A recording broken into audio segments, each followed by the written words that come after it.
সূরা আল আরাফের 179 নম্বর আয়াতে আল্লাহ সুবহানাহু ওয়া তাআলা খুব সুন্দর করে বলছে, তোমাদের দুটো চোখ দিয়েছি, তোমরা দেখো না? দুটো হাত দিয়েছি, কাজ করো না? একটা মস্তিষ্ক দিয়েছি, চিন্তা করো না? যারা এটা না করে, তাদের জন্য রয়েছে আযাব এবং শাস্তি। চিন্তা করো একবার, কত সুন্দর কথা। দুটো চোখ দেওয়া হয়েছে, দুটো হাত দেওয়া হয়েছে, একটা সুস্থ শরীর দিয়েছে, একটা মস্তিষ্ক দেওয়া হয়েছে। পৃথিবীর সকল মানুষদের কি এর থেকে আলাদা নাকি? সবার একই। যে মাধ্যমিকে ফার্স্ট হয় আর যে লাস্ট হয়, মাধ্যমিকে যে ফার্স্ট হয় তার কি 3টে হাত, তার কি 3টে পা, তার কি 15টা চোখ? একই জিনিস না? শুধুমাত্র ও চেষ্টা করে আর আমরা চেষ্টা করি না বলে আমরা আসলে আমাদের ওই জায়গা থেকে হারিয়ে যাই। আমরা আজকে শপথ নেব ওই কারণের জন্য। তোমাদের পরে যখন আমি একটা ঘন্টাখানেক সময় পাবো একটি সেশন করানোর জন্য, আমি খুব বিস্তারিতভাবে তোমাদের সাথে সেই কথাগুলো বলবো।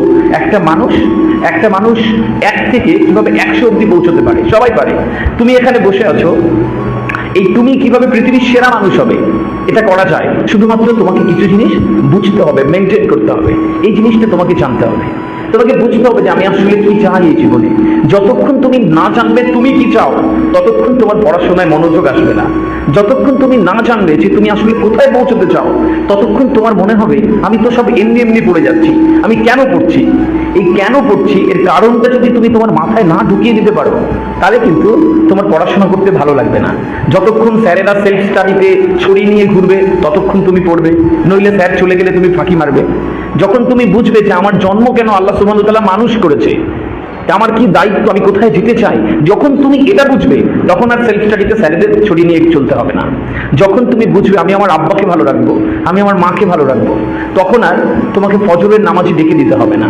যখন তুমি জানবে যে আমি অনেক বড় মানুষ হব, বড় আইপিএস অফিসার হব, পুলিশ অফিসার হব, এই সমাজের মানুষকে সেবা করব, বিরাট বড় ডাক্তার হব, ওই সুন্দরবনের মানুষদের গিয়ে সেবা করব, তখন আর তোমাকে জোর করে পড়াতে হবে না, তুমি নিজেই পড়বে। এই শপথ আমরা আজকে নেব ইনশাআল্লাহ।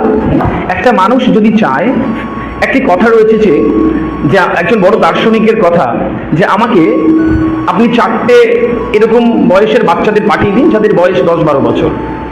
20 বছর পরে আপনি যদি এই 10-12 বছর বাচ্চাদের ডাকাত চান, ডাকাত করে দেবো। যদি প্রফেসর চান, প্রফেসর করে দেবো। যদি মনে করেন যে বিরাট বড় চোর, তো চোর তৈরি করে দেবো। বিষয়টা হচ্ছে এই বয়সে সবার মস্তিষ্ক একই রকম থাকে, 19 আর 20। আমরা কেউ ব্যবহার করি আর কেউ ব্যবহার করি না। তাই আমরা আমাদের এই মস্তিষ্কটাকে ব্যবহার করব। আমি আমার কনফারেন্সে বহুবার বলেছি, তুমি যে মাথাটা নিয়ে বসে আছো এই মস্তিষ্কের দাম 5,000 কোটি টাকা। 5,000 কোটি টাকা। তুমি চিন্তা করতে পারছো? আল্লাহ সুবহানাহু ওয়া তাআলা শুধু তোমাকে এইটুকু দিয়েছে 5,000 কোটি টাকা। বিজ্ঞানীরা গবেষণা করে দেখেছে যদি এরকম মস্তিষ্ক বানানো যেত তাহলে 5,000 কোটি টাকা লাগতো। কেন এই মাছ? তাহলে তুমি এরকম একটি মানুষ যার কাছে এত দামি একটা জিনিস রয়েছে, অথচ এটা ব্যবহার করি না।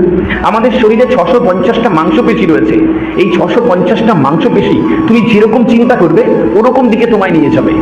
তুমি যদি ভাবো যে সবচেয়ে সেরা মানুষ হবো, তাহলে তুমি যেরকম চিন্তা করবে তুমি সেরকম ফল পাবে। তুমি যেরকম ভাববে তুমি সেরকম